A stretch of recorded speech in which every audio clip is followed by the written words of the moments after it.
What's going on, everybody? Today I'm at my regular day job, I guess, what I was doing before I started up my own business. But this is Dad's company, and I still work for him, especially whenever it's raining. So anyway, I was just gonna kind of take you around, show you what we got going on today, what we're doing, and whatnot. All right, so usually by this time of year we've got quite a lot of stuff planted, but it's been really wet, and it's been really cold. Actually, it's been, I mean, over a month ago I was sunburnt, and then 2 weeks ago it was snowing here, and then, you know, last week it was nothing but tornadoes. So, you know, we've got a couple of nice days this week, but then it's supposed to rain some more. So I don't know, I don't think anything's gonna be happening with the fertilizer, but it's all right, because that's why I still work here. Whenever it's wet, I can still work, which is nice. Better to be working than just sitting at home not doing anything. But anyway, we're right now we're just driving around looking to see if anything's planted. If it is, get out and look at it, see, you know, if it's starting to grow yet or whatnot. So I'll take you along and show you how that all goes. See you in a second. All right, so I figured I'd show you guys kind of what we're looking at on the computer and how we do all this. So I'll show you, just make sure none of this stuff's planted. I'll show you what our map looks like so you can kind of see how it works. All right, so it's kind of hard to see with the window and the sun coming through. Let me close it. Well, that doesn't do anything really. Anyway, you can see we have all of our maps, fields mapped out, and then you can see the ones that are colored. This one right here is the cornfield that's planted. All the gray ones, oh, man, stupid antivirus. All the gray ones are not planted, and we have different colors for different crops. But this is how we keep track of all of the data and where we are. You can see the little red, that's where I am. And that's how we do it. Keep track of everything in this program, and you can see what's in each field and what we've recommended on it, and all the weeds and everything. All the data we put in is kept here, and we can just go through and click on fields and drive around and look at them. But yeah, I figured I'd just show you guys that, even though it's kind of hard to see with the windows, the sun shining through. But anyway, I'll bring you out in the field with me, see if we can find something that's planted. Nothing planted here. Either side of us. Nothing planted. Or here. Or here. Or here. Or here. Nothing here. Nothing on this side. But looky here. We got some soybeans planted. Got some soybeans. So now we're gonna grab our handy dandy rope and go do some stand counts and check for the weeds. As you can see on our map here, we've got it painted in blue for soybeans already, because it was looked at last week. But yeah, I'll catch y'all out in the field. Alright, so as you can see, I've got my string run down here, and now we're going to count these soybeans. This string's 14 foot 9 inches. However many soybeans we find along the string, we'll multiply that by 1,000 and get how many plants there are per acre. So let's get to counting. 1, 2, 3, 4, 5, 6, 7, 8, 9, 10, 11, 12, 13, 14, 15, 16, 17, 18, 19, 20, 21, 22, 23, 24, 25, 26, 27, 28, 29, 30, 31, 32, 33, 34, 35, 36, 37, 38, 39, 40, 41, 42, 43, 44, 45, 46, 47, 48, 49, 50, 51, 52, 53, 54, 55, 56, 57, 58, 59, 60, 61, 62, 63, 64, 65, 67, 68, 69, 70, 72, 75, 76, 77, 78,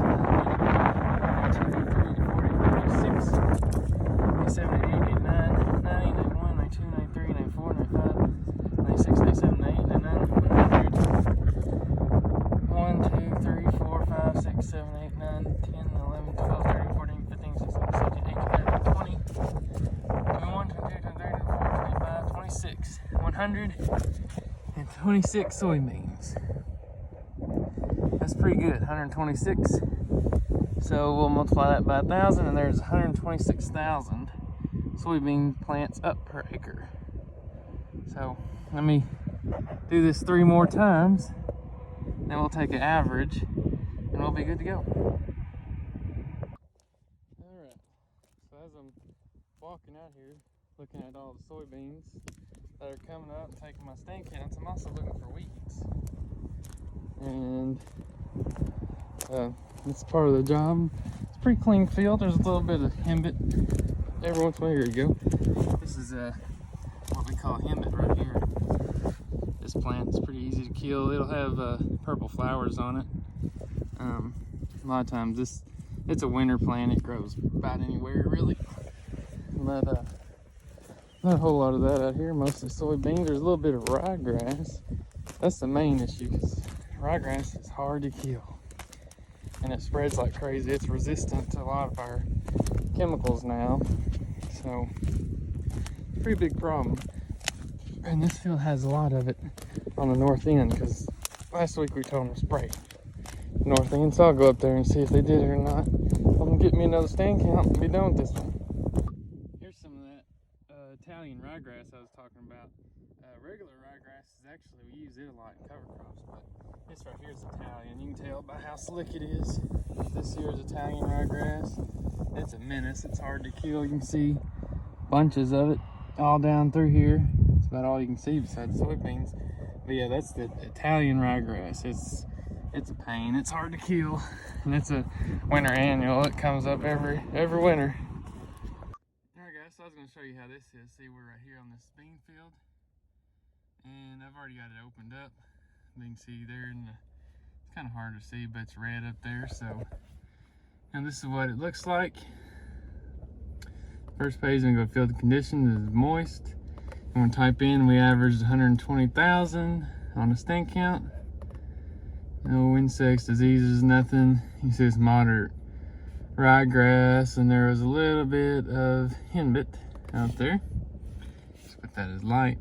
And then on the recommendations, I need to go see if he sprayed that on the north end. So we'll just see, we've got our recommendations pre-populated. Just say no rec.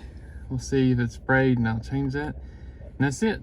Pretty much save it, and we're good to go. But that's this field done. Look here, we got another field planted. Let's see what we got. It's soybeans.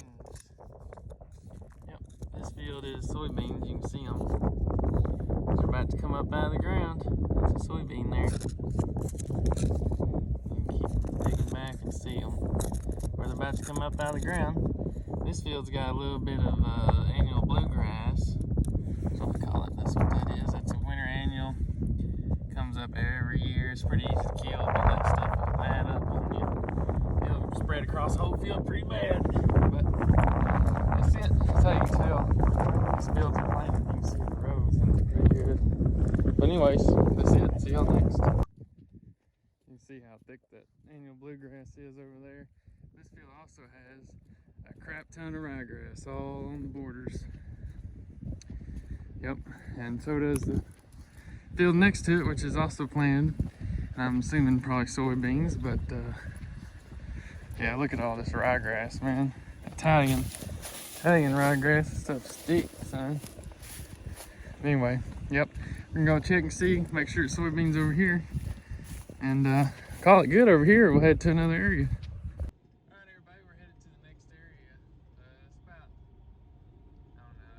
Was about a 45-minute drive away, but I'm about halfway there now. I figured it'd be cool to do like a time lapse or something, driving back in there to these next fields. So it's corn and it's planted. I'll show you what that looks like. Shouldn't be up yet, but just show you how it's germinating under the ground, what it looks like underground, how it's coming up. But anyway, let's time lapse this till I get to the field, and I'll see you guys there.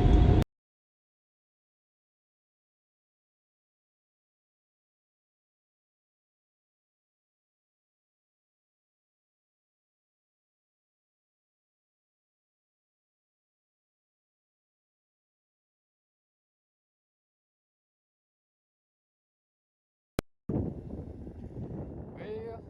you know how I told you guys that these fields down here were going to be corn. Well, I lied to you. It's soybeans. You can see them starting to come up just a little bit. Not enough to do a stand count, but they are coming up. You can tell. They, man, it's hard to see. There they are. Some of the screen is really dark, but yep, there's the soybeans. You see the two cotyledons. These are the two cotyledon leaves coming up there. But yep, these fields were corn last year. You can't tell by the stubble, but anyway, I don't know what I was thinking. I guess since we've had this ground down here, it's always been corn. And the way fertilizer prices are this year, there's not nearly as much corn being planted because obviously corn requires a lot of nitrogen, and soybeans actually produce their own nitrogen out of the ground, so you don't have to fertilize soybeans like you do corn, so it's cheaper. And you know, soybeans right now are almost $17 a bushel, but corn actually today just crossed $8 a bushel. So I mean, you get 220 bushels an acre of corn, and $8 is like $1,700. Or, you know, this down here is kind of not the best soybean ground, but you probably can get I'd say 60 bushels of beans at $17. Whatever that math is, that's a weird one. But anyway, a lot less inputs in corn, so that's kind of why, or a lot less inputs in beans. Yeah, so beans require a lot less inputs when it comes to fertilizer and stuff.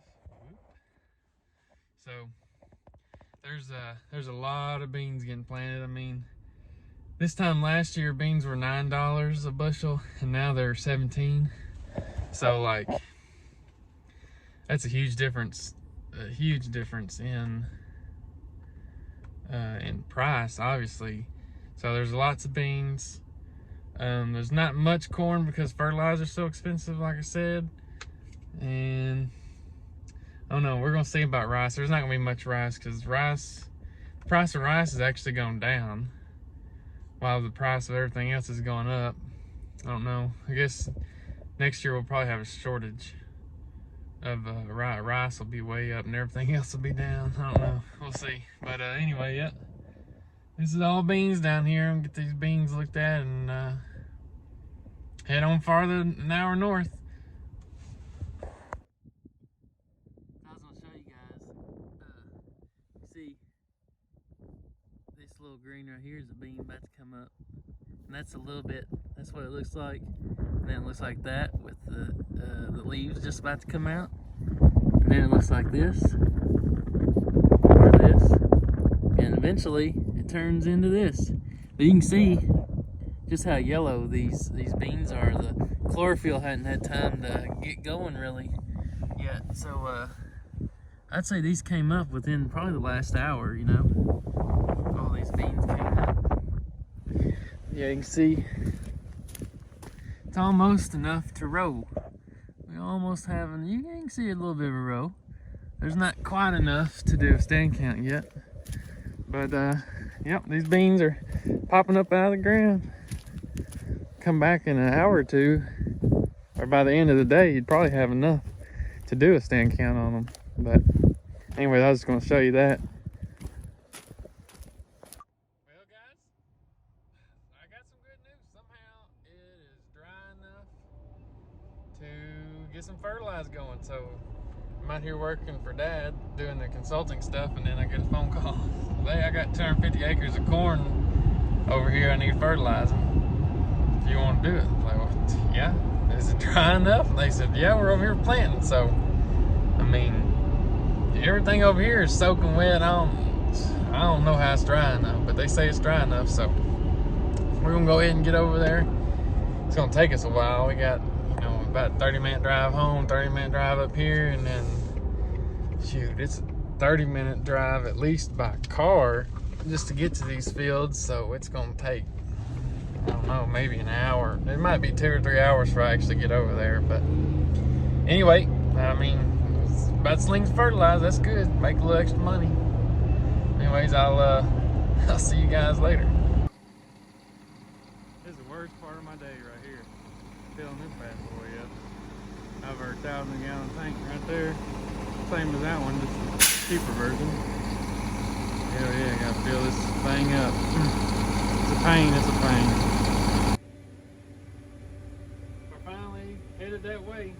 Now let's just see how long it takes. I think it'll probably take about an hour to get where we're going, but I don't know, we'll see.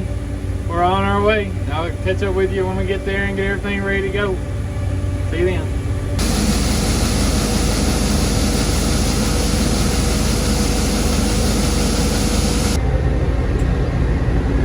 What's going on, guys? So finally get to take a picture. We're out here top dressing some urea, potash, and sulfur on some corn.